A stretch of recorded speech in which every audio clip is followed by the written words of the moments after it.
Fala aí, galerinha que assiste meu canal.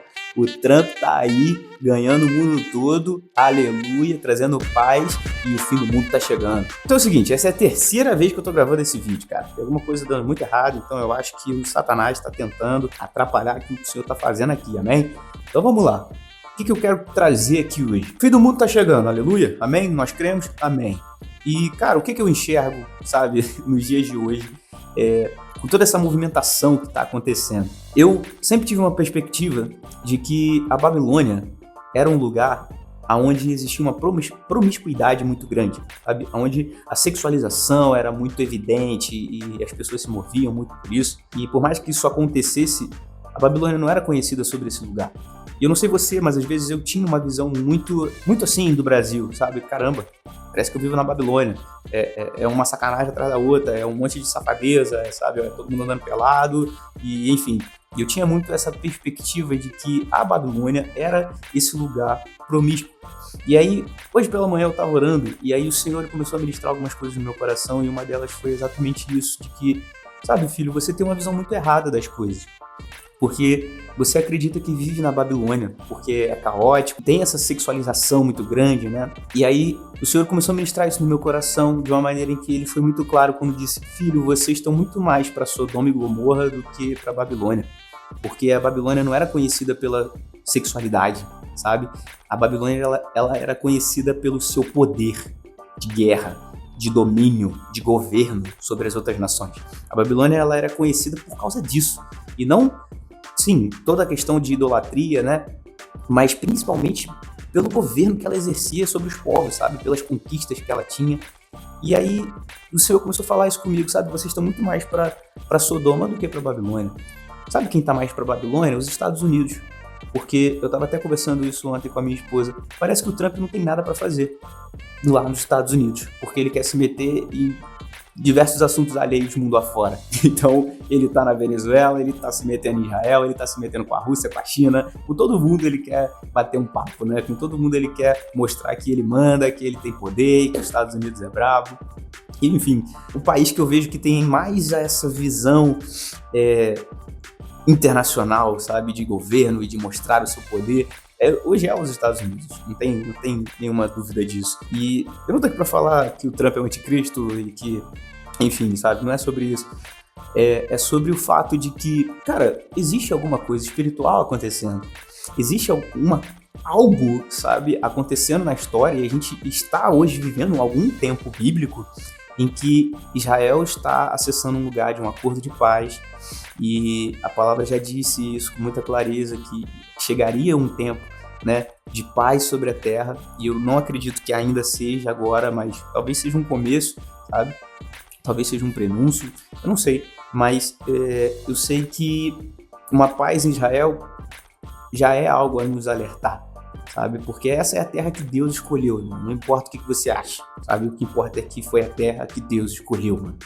E é o povo que Deus escolheu. Então, eu vejo que ele é não só um balizador, mas é um ponto de interesse do céu, sabe? E aí, quando essas coisas acontecem, isso me faz acender esses alertas de que, irmão, tem alguma coisa acontecendo. E como que eu me posiciono diante dessas coisas? Como que eu interpreto, tenho um discernimento claro daquilo que está acontecendo. E eu lembro de quando eu era criança e minha mãe me obrigava a ir para a igreja, eu cresci nesse meio, e eu cresci no meio pentecostal, né? Então minha mãe, ela sempre teve essa perspectiva, sabe, do arrebatamento e tal, então ela sempre falava para mim: filho, você tem que ficar esperto, orar e vigiar, porque Jesus está voltando, hein? E aquilo me enchia de medo, cara, aquilo me enchia sabe, de um terror, porque eu ficava: ai meu Deus, será que eu já perdi minha inocência? Será que eu vou pro céu? Será que eu não vou? Então isso gerava muito no meu coração essa coisa do medo, né? E hoje, que eu conheci Jesus depois de velho e comecei a construir esse relacionamento com Cristo, eu mudei um pouco essa minha perspectiva, sabe? Agora eu enxergo essa frase da minha mãe e eu imagino isso: cara, eu preciso ficar esperto porque Jesus está voltando, cara. Então, meu coração se enche de alegria e de expectativa, porque a minha maior esperança não está nessas coisas dessa terra, sabe? Mas está em Jesus, cara. A minha expectativa fiel está em Cristo Jesus. Então o meu maior deleite, o meu maior prazer, aquilo que eu mais busco é Jesus. Então, o que eu tenho percebido hoje em nós como povo de Deus? É que a gente às vezes tem vivido de uma maneira muito alheia à realidade que a gente tem, que nos rodeia, sabe? A gente está muito preocupado nos nossos contextos da nossa igreja local, e a gente não consegue ter uma perspectiva de igreja de Cristo como um todo. A gente está preocupado com os eventos, com as contas, sabe? Nós como família, nas nossas casas, a gente está preocupado muito com a nossa despensa, com o emprego, com os filhos, e com todas essas coisas, sabe? Naturais, vamos dizer assim, para a galera mais... se empaca na caveira, né? A gente está muito preocupado com as questões ministeriais, com o avanço e a propagação do ministério que o Senhor deu para nós, para a gente fluir e fazê-lo conhecido. Nós temos vivido, sabe, de uma maneira... A nossa perspectiva está em coisas que às vezes até santas, mas passageiras.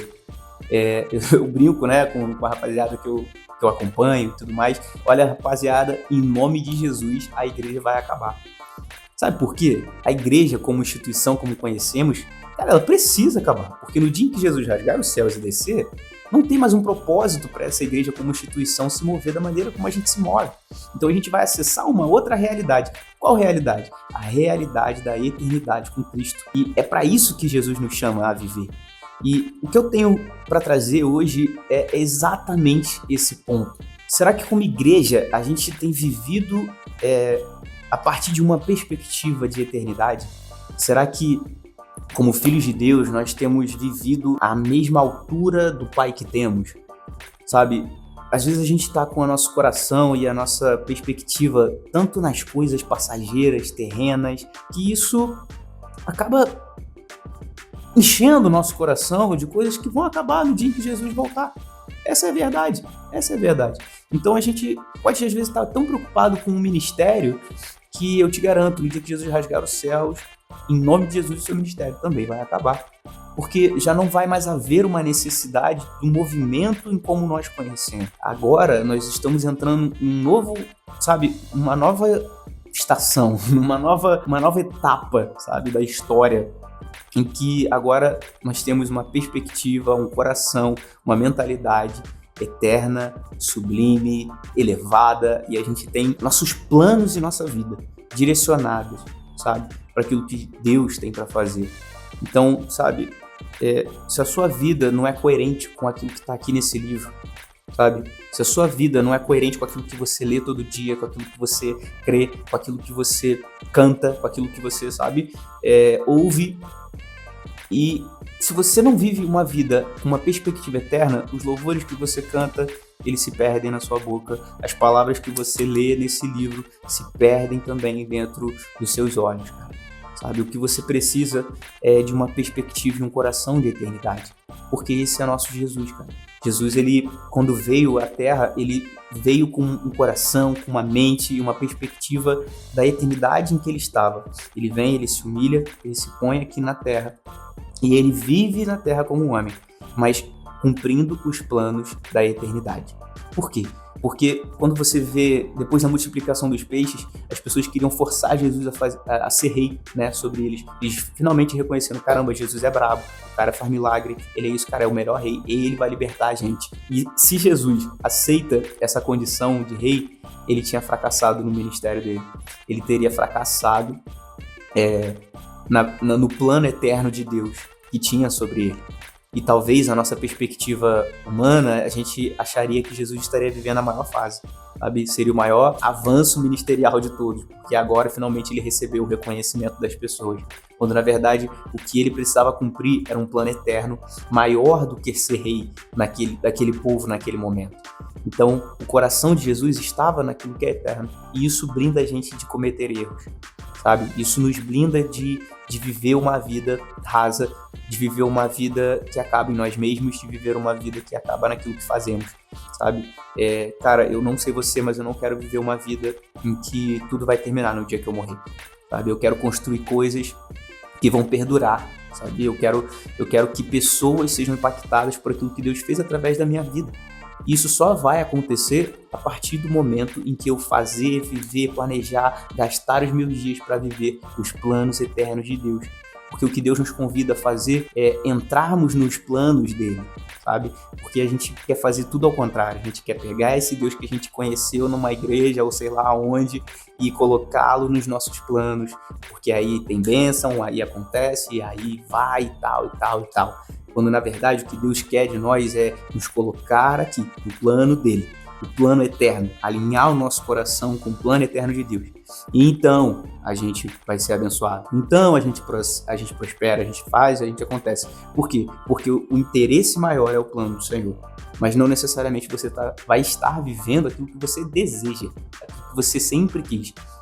Sabe? Talvez num primeiro momento vai ser difícil, mas com o passar do tempo, dos meses, dos anos, você vai não só aprender a amar os planos do Senhor, como desejá-los, e do seu coração o Senhor também vai estar plantando o querer para que você possa viver o realizar. E que em nome de Jesus essa palavra possa alcançar seu coração, a sua casa, que o Senhor possa gerar na sua mente uma visão eterna das coisas, uma visão eterna da realidade. Não é sobre Estados Unidos, Trump, não é sobre anticristo nem ninguém. Nosso maior foco e expectativa e esperança é Jesus Cristo. Então que o Senhor Jesus ele gere isso no seu coração, esse entendimento claro de que Ele é a máxima, de que Ele é o alvo. Ele é o sonho, Ele é o plano. E que em nome de Jesus você possa viver isso. E que o Espírito Santo que habita em você, ou que vai passar a habitar agora, porque ele está disponível, é simplesmente reconhecer que Jesus é o único que pode pagar o preço pelos seus pecados e te tornar digno de se aproximar de Deus. Esse Espírito vai te convencer, vai gerar isso e vai nos levar juntos como igreja, como corpo de Cristo, a um lugar de elevação espiritual, de entendimento, de clareza e de eternidade. Para a honra e para a glória de Jesus, receba essa palavra e é nóis. Valeu!